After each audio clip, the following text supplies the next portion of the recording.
Hey, it's Sarah Burke here from the Women in Media podcast. And before we get started on a new episode, could I get you to hit like, follow, subscribe, hit the bell, whichever app you do your podcast listening in. Make sure you're all set up so you know when there's a new episode and you can help spread the word. Oh, and if you're so inclined, could I ask you to leave a review if the app that you're using does that? You're the best. All right, let's get to the show. I'm Sarah Burke, and this is the Women in Media podcast. My next guest is both a television and radio host, a model, and a body positivity activist. I'm not subtle. I am someone who is gonna go for it, and that idea of ambition and women, it's not always the most well received all the time, and I've had to really find ways to not take that in, like not make that about me and sort of leave that with them. Like that is not going to determine how I show up in things. And if I'm rubbing you the wrong way because I'm shining, I'm not going to stop shining. I'm not going to make that be my fight. Meredith Shaw, with all the projects that you have on the go right now, I am honored that you found some time to come on this podcast. But I think we kind of have a similar quest in mind in sharing positivity among women. Yes, 100%. I'm so thrilled to be here. Thank you for having me, for thinking of me, and for being a big voice in this space, because we need everybody. We need everybody using it and talking and encouraging others to do the same. So I appreciate the work that you do very much. When I was reading about you, I had no idea that you had a musical past. You got into modeling at a very young age. Let's rewind a little bit here to understand Meredith Shaw today in 2021. Was it 14 that you became a model? And was that something you wanted? Was that something your parents threw you into? Well, first of all, you when you say you didn't know I had a musical career, that's why I no longer have a musical career. that was part of the problem, Sarah. Yeah, not enough people knew about it. You kind of need to be known in music to have a career. So, yeah, but in terms of the modeling thing, that came very much through music. I was, discovered or scouted or whatever you would call it. I think I was in a lineup for Sarah McLachlan tickets or something like that. Like I was getting my Lilith Fair tickets or something. And I had a scout from Ford at the time who kind of, gave me a card and did that whole thing. Is this in Alberta? No, Toronto. So I'm Toronto. My parents are both from Alberta, but yeah, no, that was, I forget, where was I? I was somewhere strange because it was like a weird place that I was lining up. I feel like I was near the X or something like that. But anyway, yeah, I was in a big old lineup. And of course I was someone who was pursuing music. I was someone who was writing songs. I was someone who was looking to be in that under the light, in that moment of my youth. And so I saw this as like a big opportunity. I was like, oh, I'm going to be a star, and my parents, wonderful parents, were like, oh, okay, well, let's just look into this and see what's up. I mean, it was Ford, so that was obviously a reputable scenario, but yeah, I got into it at that age. I mean, very carefully, but I did get into it, and I never really worked because I was always sort of, I don't know, now looking back on it, I guess I quote unquote wasn't the right size. I wasn't small enough to be small, but I wasn't big enough to be curvy. I just sort of it didn't really happen. But at that time I was really focused on music. So the modeling thing was like, who cares? Yeah. Yeah, it didn't really bug me or help me or anything. It just sort of laid flat. And really my heart was in the music. And was that country music for you? It sort of turned into country music. I mean, I loved country music, but I came up in that Sarah, Sheryl Crow, Tori Amos. That was my, your jam. Soup. That was my, Jan Arden. That was what I was just soaking in and wanting to write like and sing like, and Dixie Chicks was in that. So, it's sort of, but towards as my career started going and where the music industry was going and where radio was going, it kind of came out of that folk alt female thing and lent more into the country thing. So I started writing more in Nashville and doing more in Nashville. So yeah, my Alberta, generational Alberta roots came into play there, I guess, with my country self. But yeah, music has always been the thing for me. Music is Music's what brought me to radio, what brought me to television. I mean, music was the doorway for sure. Gotcha. So it's funny, like even the way that you just described this experience, both, modeling and doing music at a young age, you sort of let the body thing just roll off your shoulder there. How did you feel though when you were a preteen? Because I used to competitive dance. So yeah, you get it. No, it was, Sarah, it's funny. I let it roll off just because it wasn't my experience at the time. Hating my body was something I learned. It wasn't from me. It wasn't within me. And so at the time when I started modeling, I didn't understand that I wasn't small enough or big enough. I didn't get that. That's absolutely only retroactively. I had great parents, I had good friends, I had stuff I loved. I was kind of going for something. So I wasn't really thinking about my body too much. It's when I got more into music and I had some meetings and there was some discussion of my body being not okay, that's when I started to think of myself as a body. And I was like, oh, well, if I want this really badly. So I guess I have to change who I am or my body to get there. And then changing my body kind of became changing me. And that's when things got pretty tricky for me. Yeah. Mm-hmm. How old were you when you think, like you say, it got tricky? When I was 14, I was, on the, I guess, mid-size and just normal end. I got a little bit bigger because I think as the pressures came towards me, I started to develop some unhealthy eating habits in a way to comfort myself, in a way to cope. And then on the flip end of it, I kind of reversed it and then started to restrict myself and over-exercise and do things, basically what I've learned through therapy, basically the same side of the issue, the two sides of the same issue. I was sort of overeating on one end and under on another, and societally the under got rewarded, which almost made it more dangerous for me in terms of my disordered, eating and relationship with exercise, just because then I started getting things from it. And so that gave me a bit of a dopamine hit of like, this is good, I should continue. The reward system. Yeah, exactly. Yeah. And that's sort of what's brought me to the work that I'm doing now and that I'm so passionate about now, and that I got re-signed as a curve model a number of years later. And that's why I feel so passionately about it, because I've really been through it. But what's interesting always is that it didn't start from me. It started from observing myself through somebody else's eyes and kind of trying to match it up. Mm-hmm. So I get very interested in working with women who've been through that, but also I get interested in working with, young girls who luckily haven't had that moment yet, and trying to give them enough strength that when that moment, unfortunately inevitably comes, that they're able to stand up to it a little bit more. Yeah, I think about role models too, as someone who definitely read all the teeny bopper magazines and all that kind of stuff. I feel like if there was someone better to look up to at the time, more in touch with, themselves versus a body, that I might have had a very different experience growing up. I'm pretty confident and very happy now, but I think about, 12-year-old Sarah or 14-year-old Sarah, and it's a very different thing. Who were your role models? Like, who did you look up to? 100% for me in that early moment, specifically to do with music and with my body. Jan Arden was a huge person for me. Yeah. A huge touchstone for me, because I always remember this quote. She was talking about some interview that she was doing, and, they were talking about breaking her in the US because Insensitive was such a huge song. And, this idea of her, really becoming whatever, some sort of music exec's idea of a global superstar is. And she said that in a meeting, they said to her, you're about 20 pounds away from that type of, Celine Dion, really worldwide, right? And she said, oh, I'm really not interested in gaining any more weight.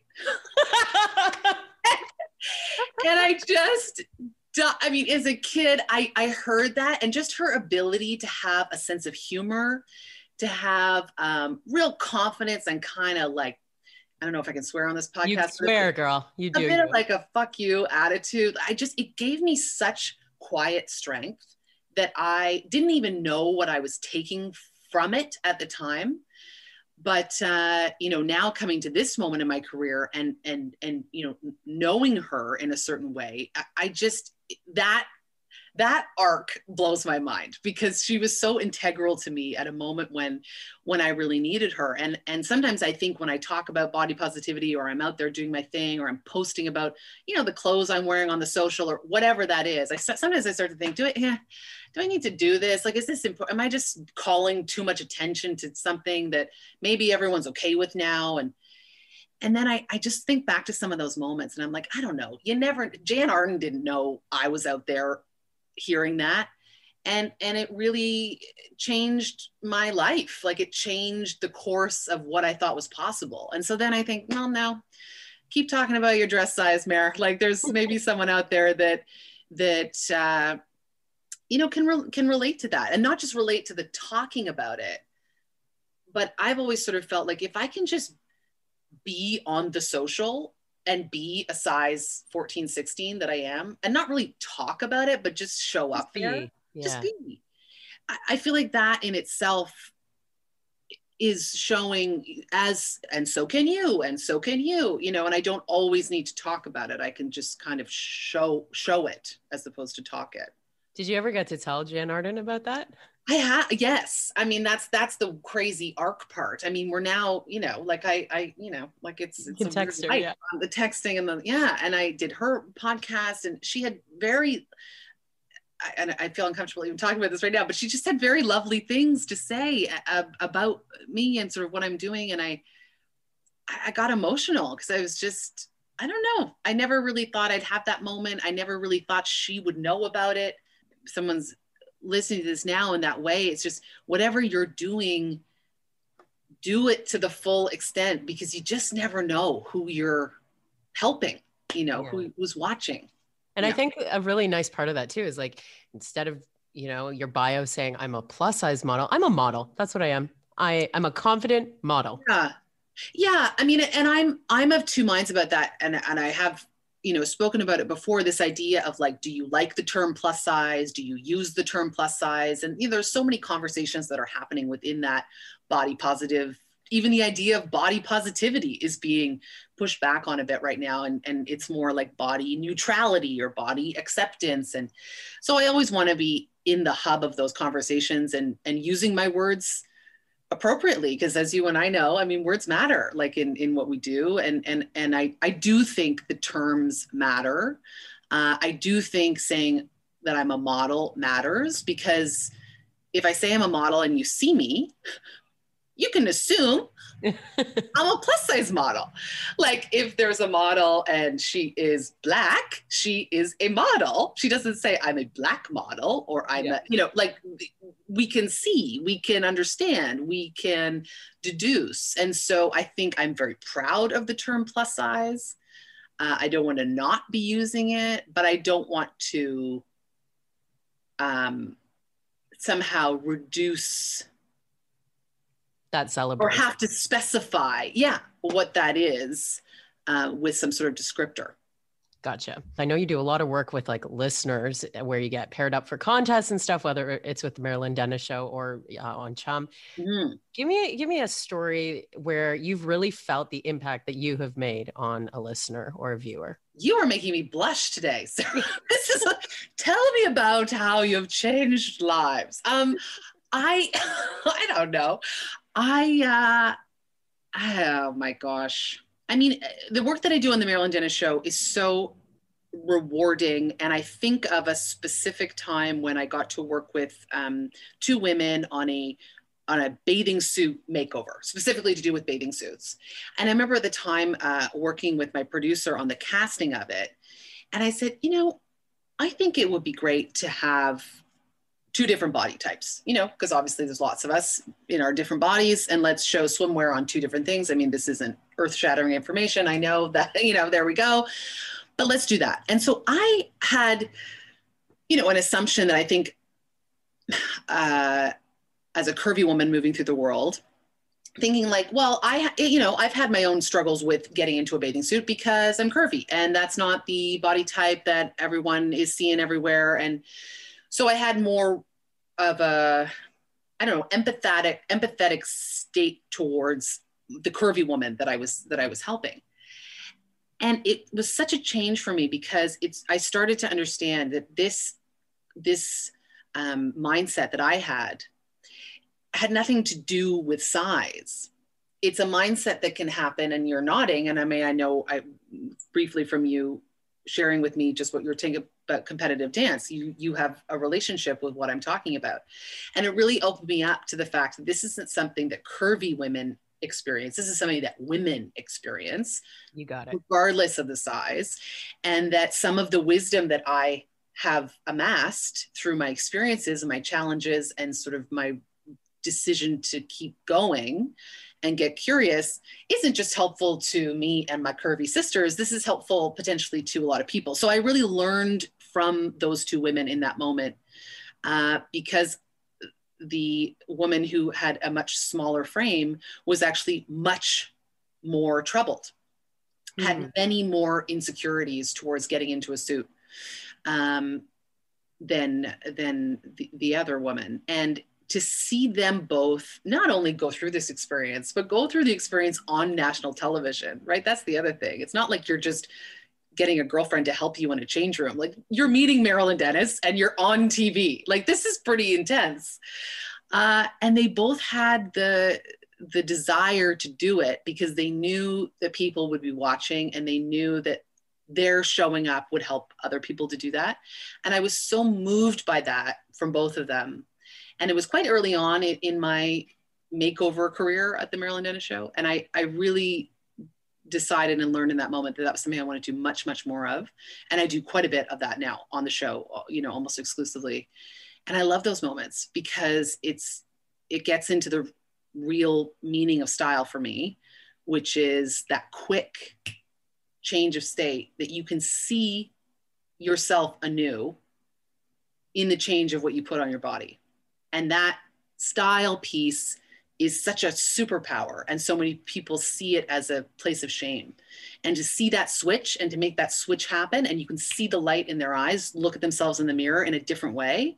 I'm like, that's a changed person right there. They're going to go through their life differently because they know the change they needed or they thought they needed to make had nothing to do with their size. It just had to do with their perspective. And that's very powerful. That's very powerful. Yeah, it's about how those clothes and those accessories make you feel versus how they look. Yeah. And just that difference in thinking about clothes is that it's not this sort of continual consumerism. It's really an asset for you. It's a tool. It's a self-care tool, really, is how I see it. And it's worked for me in my life. And it's been a real honor to do that, through Marilyn and her phenomenal team and that audience. Have you had a lot of experience with different gender identities in some of these makeovers that you've been doing? Because it is becoming more and more important for us to consider what is going on in every single human's mind and not just a male mind or a female mind. You have hit on something. I was just emailing my producers last week. I want to be a person that is doing that in Canada on a platform like the Marilyn Denis Show.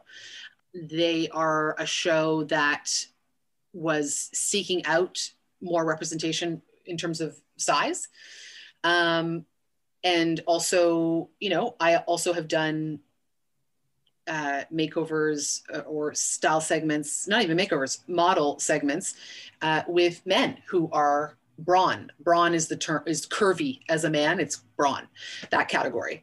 And so 100%, we need to begin to, not just begin, but catch up on some of that gender conversation.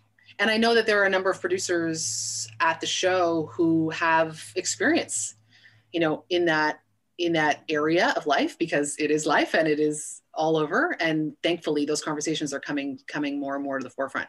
So I have not done a style segment on that yet. To be continued. Legit was just emailing last week. It's so funny that you raised that.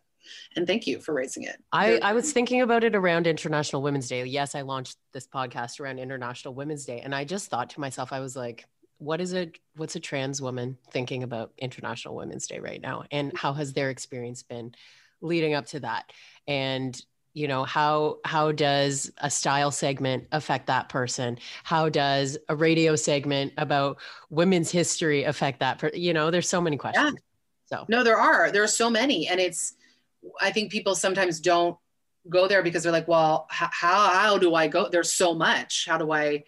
What do I do? And how do I talk about it in a way that I don't make a mistake? And how do I, and the point is to it's courage, for people like you and me to step outside of our comfort zone a little bit and not be too concerned about the mistake, but more be concerned about the courage to bring other stories to the table, I think. Yeah, is what it is. 100%, because representation matters. I mean, and those, like I said, when we were even speaking about earlier with the Jan Arden thing for me, that happened because I felt seen by her in a way. Like I felt like her body and her experience and that was huge for me in my getting to know myself. Yeah. And so that trans experience is not my experience, but that connection is something that absolutely can and should happen over and over again. And the only way that happens is if, everybody talks about it, not just the people who are going through it. So what's like Monday to Friday, a regular week when you're not filling in on the morning show or something, look for you? Usually the TV portion of my life happens in the morning. So and now, we're shooting from home. We're not shooting Double Your Dish right now, which is the cooking show that I do with my partner for CTV. But when that was happening, it's total chaos because we shoot in our kitchen and we've got 2 kids that are homeschooling. And so it's just craziness, but that's not happening at the moment. So my regular day, the TV stuff, the Marilyn Denis, the social, that all happens sort of in the morning. And if I'm not shooting those, then any kind of prep that I'm doing for the next makeover or, that's kind of where I put that. And then I kind of move over into the radio side of my life. I do a lot of voice work for Bell as well. So I'm the voice of CTV Life. I'm the voice of Pure Country. So I have a lot of voice stuff on a daily basis that I got to turn around. So I do that. And then I kick into Chum. I host Afternoon Drive. So I do 4 to 7 on Chum. Yeah. And then I kind of come home. This year has been so weird, right? Like usually there's some modeling part of it, or I do a lot of content stuff on Instagram. I work with a lot of brands that way. So oftentimes there's some sort of shooting aspect to that, which at the moment includes Rodney Bowers, my partner, taking some photo of me in some angle on some alley, to try to make it look like a background. Could you just get this over here, please? Yeah, like this? Yeah, just kind of continually being in the know about what's going on. That's kind of our gig, right? We got to have opinions on things. So I got to spend enough time, watching a show or listening to a podcast or really kind of getting myself into other people's brains and ideas for a bit. Because I always like to, actually formulate my opinion as opposed to reading about what it is and then talking about someone else's opinion. So yeah, it's busy, not unbusy, but I know you know that. Rewarding busy based on what rewarding you're busy. Okay. Yeah. I think a lot of people you talk to are in that same boat. Mm-hmm. I feel it really hard. So, what's interesting too, is I think that there's a big piece of turning the screens off and turning the social networks off and all that stuff too. Everyone working from home is Zoom or FaceTime fatigue. Like some of my best friends, I found myself not really wanting to speak to in the last few weeks because there's just been too many FaceTimes, Yeah.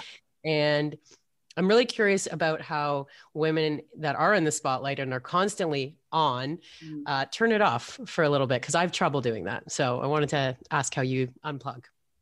Yeah, I definitely do too. And I, one of the things I've gotten really curious about recently actually is that idea of rest, because I don't actually know if I know what is restful to me, because I would do things like, okay, I'm going to just like chill out this weekend, or, I'm going to binge watch something and and I come to the end of that weekend, I'm like, I don't feel good. Like, I don't feel inspired. Like I feel kind of lethargic. So I'm like, I don't actually think that idea of turning off in that way works for me. And so I started doing this thing, a walk-in pod. So I can't wait to listen to this podcast on my walk-in pod. But I get out in the morning and I go for like a big, long, walk, like everybody else is walking around the city. the podcast for me has been huge because I sort of get lost in someone else's thoughts for a bit and get really filled up on just a different pattern, you know, because we get so locked into what we're thinking about and how we're doing things. And I find that if I'm only kind of thinking about, for example, fashion or style or helping women or empowerment or whatever I'm doing, it gets narrow and I almost feel a bit dehydrated for like other ideas. And when I start listening to something totally not in my sphere, all of a sudden I have an idea. Like that's how these, not that I'm leading you into these confidence cards, but that's how one of them came. I was like, oh, like I just start to be more effective. And I'm like, that to me is restful because I'm not thinking about my own stuff all the time. You know, I kind of am getting a little vacay, but still being engaged. So I think that's what's starting to work for me. I don't know if I believe in the turning off Instagram thing. I don't know. I'm not like Selena Gomez. Like I don't need, like I'm not that involved, you know, like it's okay. I actually quite like it. I find the people who follow me very nice. I enjoy my conversations with them in my DMs. I'm not overly obsessed with like people liking my photos. I mean, I'm human. I want it to do well, but I don't find that negatively impacting me. Yeah. You've got a good handle on it all. Yeah, I think, but I'm like you, it's tough. It's tough, but I think that's something that we don't, as women especially, learn about enough, that rest is not the same for all of us.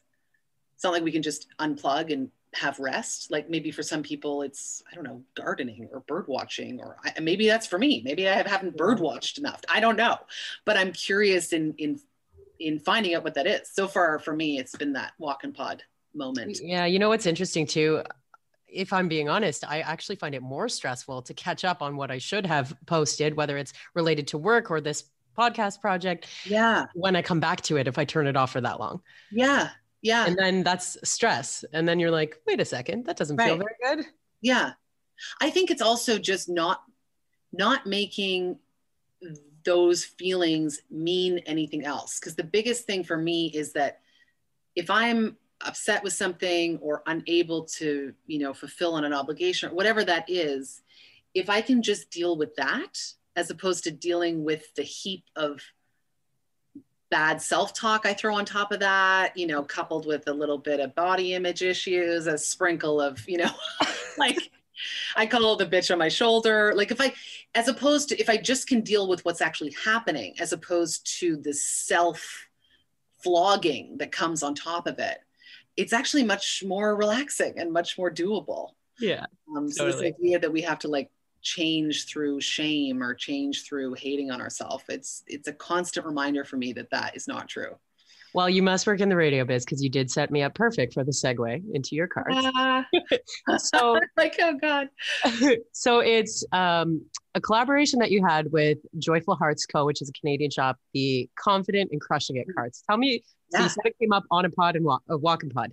It did. Yeah, it basically did, because I, you know, in what I do, I get sent a lot of things in the hopes that, you know, maybe they'll end up on a gift guide or whatever. And so I am always looking for ways to support Canadian business, especially now. I've really, you know, made that my mission on shows like Marilyn. Is like, if I'm going to put anything on TV, it's going to be Canadian, because why not? Like, you know, those other brands don't need me at the moment. And I just had been sent these cards, these affirmation cards for kids. And like I said, my partner has two young kids, and we were using them in the mornings, and everyone was taking one, and they just sort of, you know, you turn them over. It was like, I am strong. And we talked about why we're strong. And, you know, we started giving one to the dog, and it was just like, it started to become like a really fun morning routine.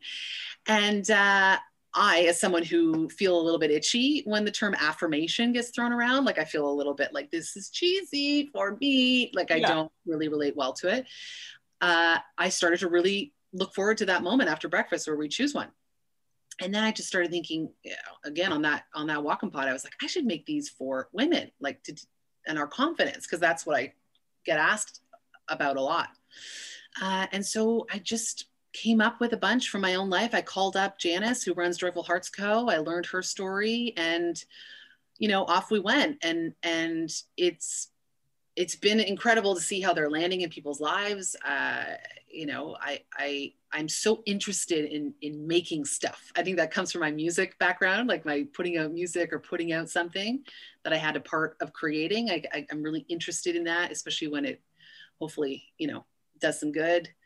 And what about the art on it? Isn't that art fabulous?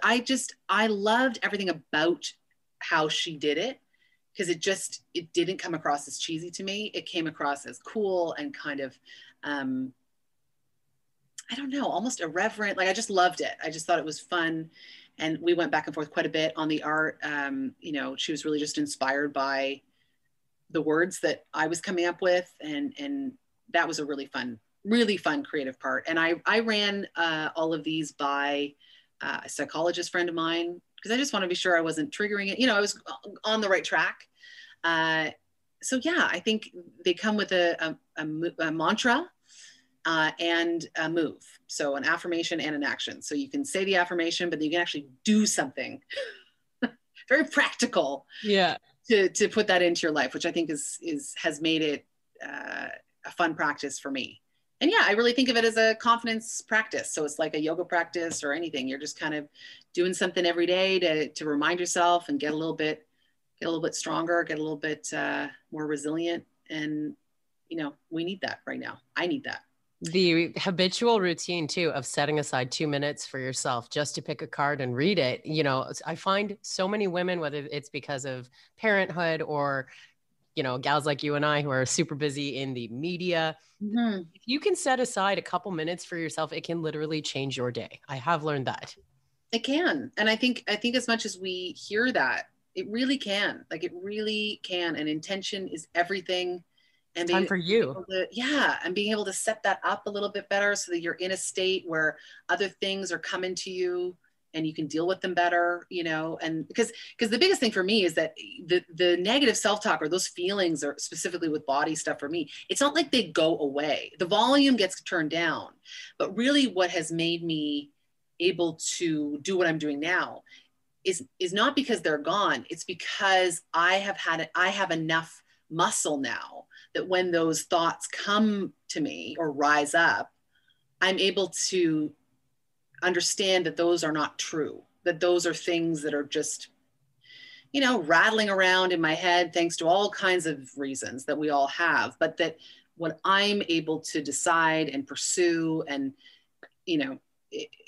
that's within my own agency. And that's been such a huge, huge part of how I can sort of keep at it in recovery and not feel like infallible, like they're going to come up again. That's not the point. It's not to be rid of your insecurities. It's just to have a little bit of a stronger voice on the other side.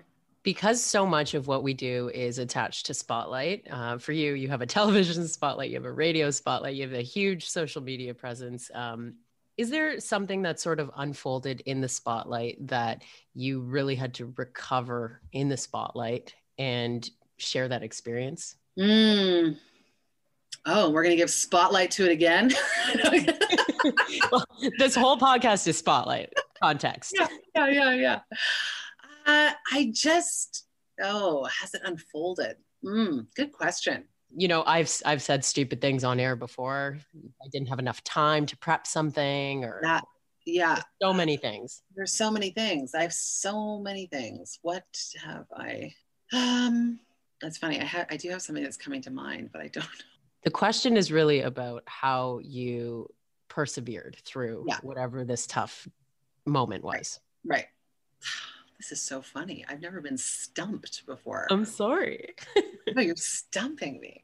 I mean, okay. So this is a moment that one of many of these kinds of moments, and it's specific to television, and it's specific to being a bigger person on TV. And this happened one time when I was co-hosting on The Social, and I am a stylist, and so I bring wardrobe when I do that show. Also because I am not the same size as the other hosts. So I'm not pulling from a rack that they are. And they are, they have a similar vibe. And so that in itself can be, challenging for your own psyche. Like, it's not for me really, but it's still a bit of like different. But I'm a stylist and I have a specific point of view on my style anyway. So I'm bringing my own stuff, right? Like, we're already setting up a bit of I'm protecting myself. And so there I am getting ready. I mean, I think it's 11 minutes to air. And my zipper breaks in my dress. Oh shit. And I don't have anything else. Like, I didn't bring 2 dresses. And so I had my workout clothes that I showed up in. And then I have this dress that needs a zipper. It can't be fixed in any other way. And that's it. And I don't have any other wardrobe options. And so I'm starting to break out in hives. Like, I don't have clothes. Like, I'm 11. So I'm talking to the stylist, and she's amazing. And we have this little dry cleaner across the street. And she's like, I'm going to take it there. I'm like, it's 11 minutes. What do you mean you're going to take it there? They're going to fix a zipper? Like, I don't even understand. Anyway, she tried. They couldn't do it. All this stuff. She ran around. They were searching high and low all over 299 Queen Street West for a dress that I could squeeze myself into. And it was horrible. You know what I mean? I was just like, this is terrible feeling. But they found something. It was a cost dress, and off I went, put it on, and it was like minute, and I was out, right?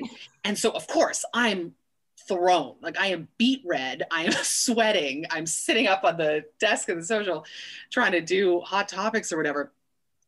But the biggest thing that I figured out through that, and it might not feel like or seem like such a tough moment, but to be able to have someone who has recovered from disordered eating, be in that type of national stage and have that type of experience happen to you minutes before you go live.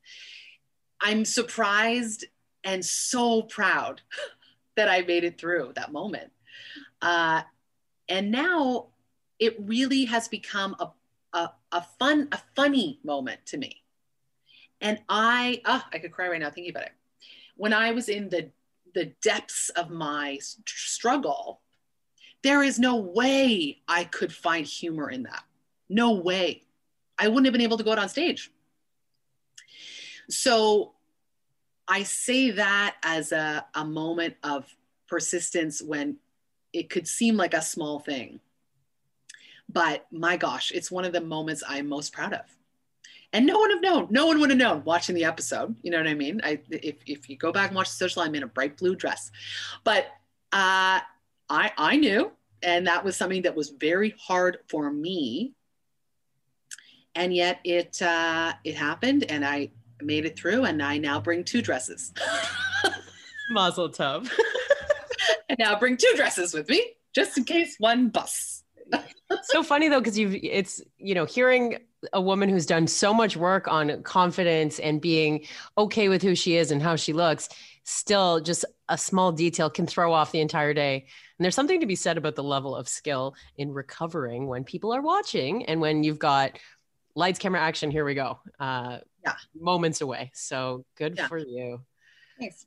Oh. I know it's funny with the things that we make mean so many things. And that's sort of what I was referring to earlier. Like, just try to deal with the thing happening in the moment and don't assign it 12 other problems, because it can just be that my zipper broke. It can have nothing to do with my body. I mean, Cynthia's zipper could have broken. Anyone's zipper can break. It doesn't have to do with my body. So don't make it mean that. Yeah. Cause we can be our worst enemy. I totally identify with the feeling hot flash situation, and when you can't recover and you're sitting there and people are watching and you're just like, yeah. And the other thing too that I've learned through that is just say what's going on. That's the other thing too. It's like, deal with the problems as they are and just be truthful about what's happening. Like, if you're breaking out, you're sweating, like, just say so. I mean, Jan Arden would, and we love her for it.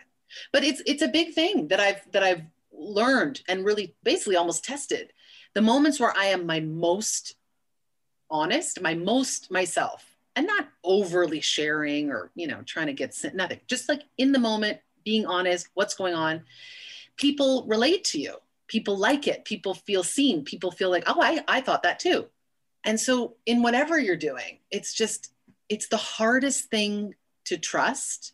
And then when you start doing it, it just becomes the most delicious feeling, because you feel like you can never really go wrong, because you're always just going to reflect back what's actually going on, and you can't mess that up. Okay, let me ask you this. Yeah.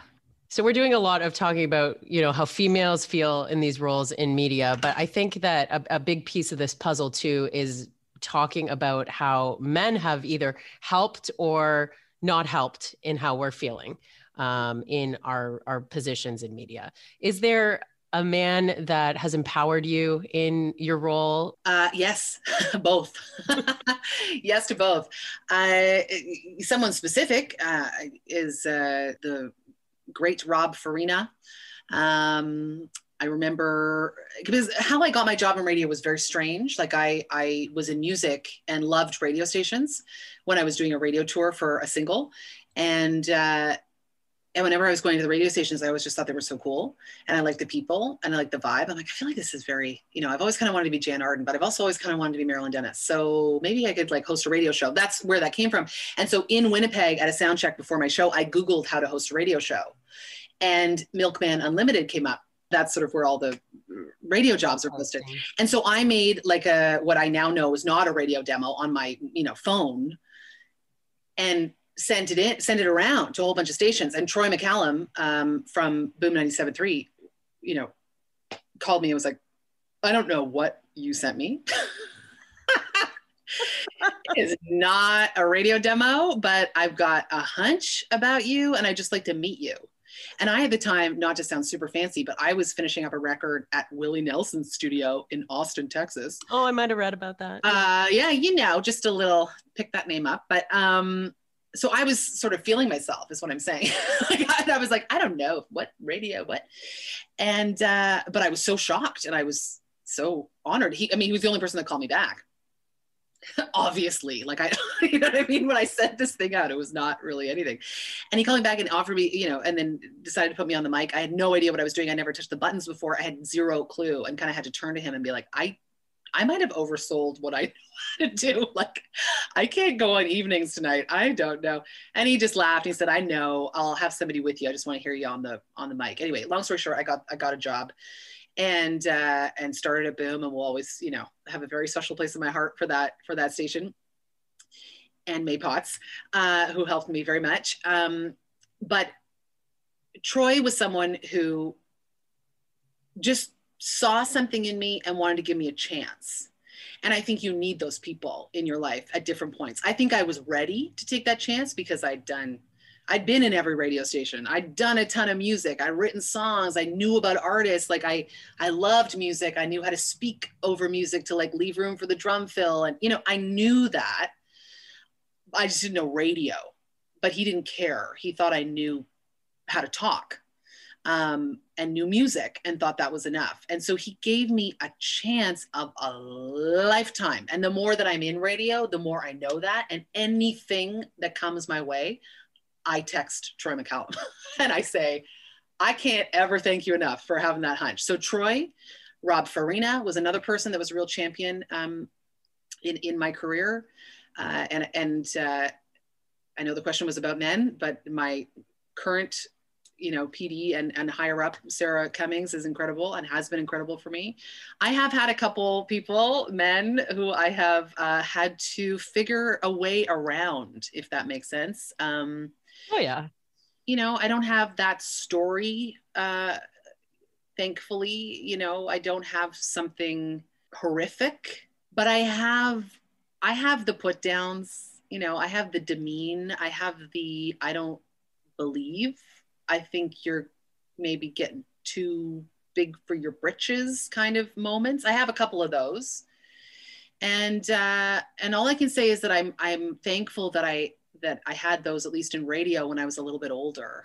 So I had enough sort of good experiences, or just my own confidence to kind of battle through that. But generally my relationships in this industry have been very good. Yeah. My experience in this industry has been very good. I I recommend it highly to people. I know it's going through all kinds of changes right now.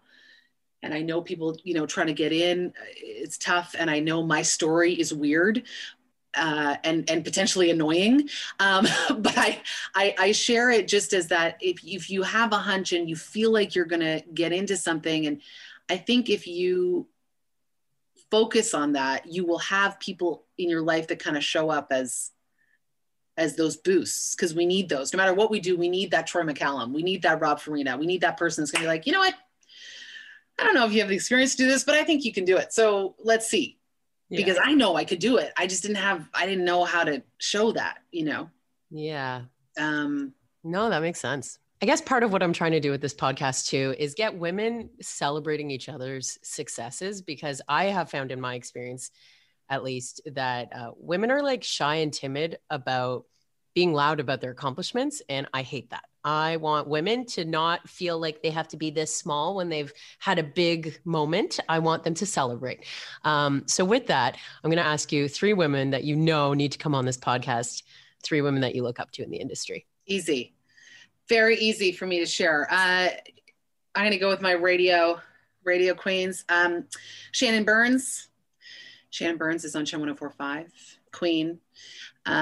She also is incredibly open about traumas in her life and how that has inevitably shaped who she is. I have mad respect for her, so much love, and she's just a hell of a good time.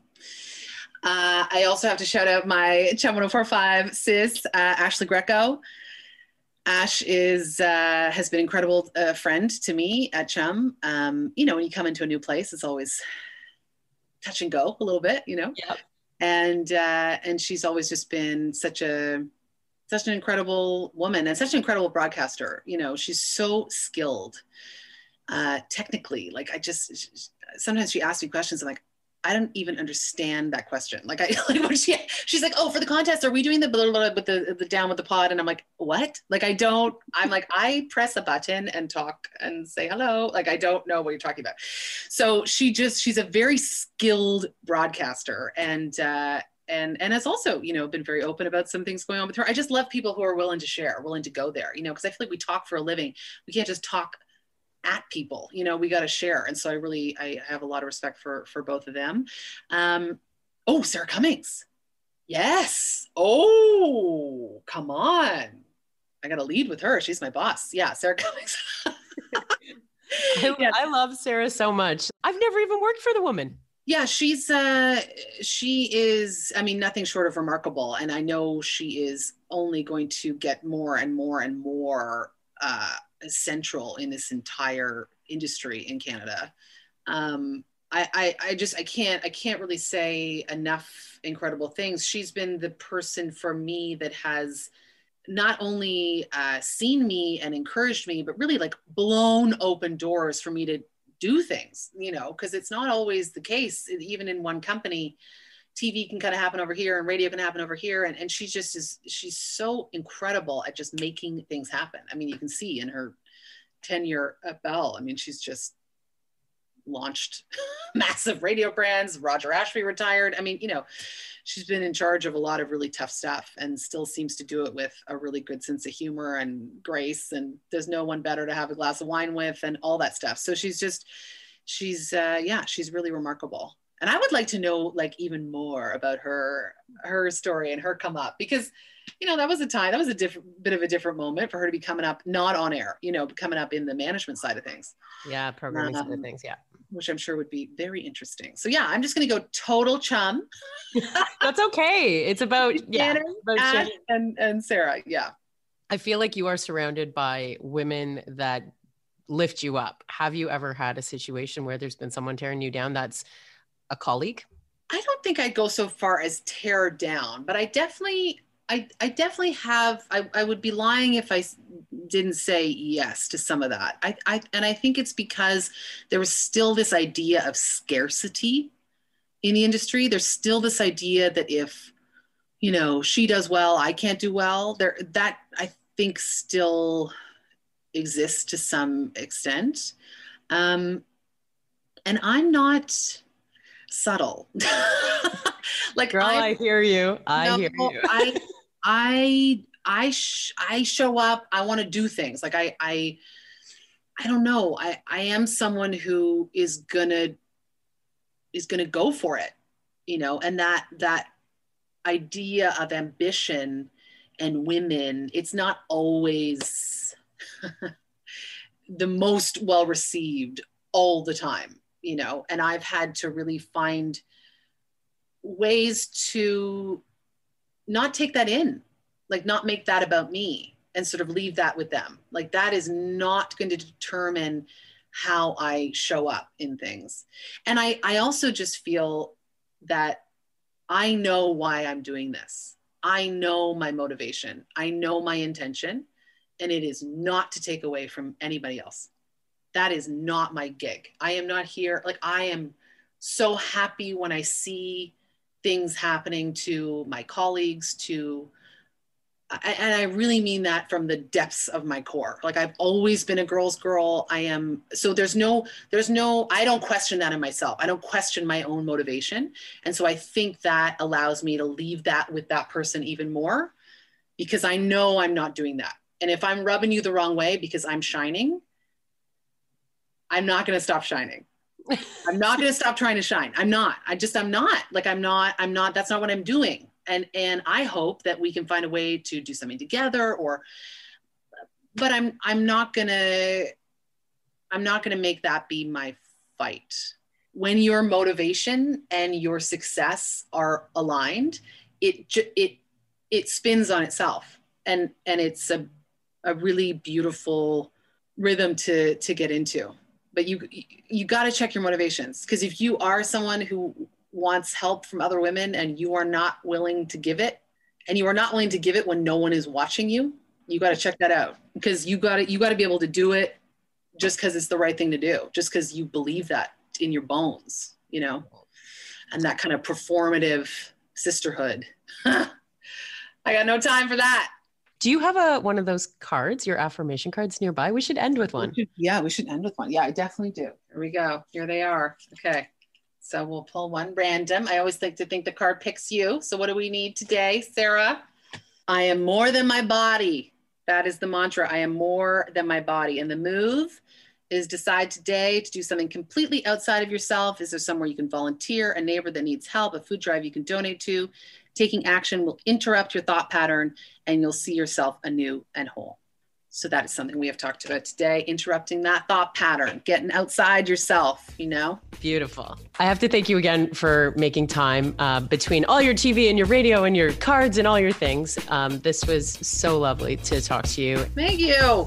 You can have a look at the episode notes for Meredith's links to follow along with Chum, the Marilyn Denis Show, and everything else that she's up to. This particular episode really got me thinking about how much body image affects our self-esteem, and especially as young women. I'm definitely thinking about a close friend of mine right now and what she went through revolving around body image in high school. I only wish that more women were having these types of conversations back then. So please pass this episode along to a woman who you think might need to hear it, and let's make space to talk about these things. If you haven't yet, please subscribe wherever you listen to your podcasts. You'll get a notification as soon as I put a new episode up. And like and follow the social accounts at Women in Media Pod and at Burke Talks. You can get a hold of me there as well. I can't wait for you to hear my next episode, which will get us into some important conversations surrounding pride. And better yet, what it's like coming out on the radio in the biggest Canadian market. Once again, I'm Sarah Burke, and thanks so much for listening. What happens when we play outside? We become healthier, both mentally and physically. We become more creative and more focused. We connect with nature, each other, and ourselves. Let's Take This Outside, a new podcast hosted by me, Marianne Iveson, an aspiring outdoor athlete and nature lover. I speak to athletes, outdoor professionals, and scientists about their connection to nature, how it affects their performance, and everyday life. Let's Take This Outside, available on Apple Podcasts, Spotify, and Google Podcasts, and at letstakethisoutside.ca. Another Sound Off Media Company podcast.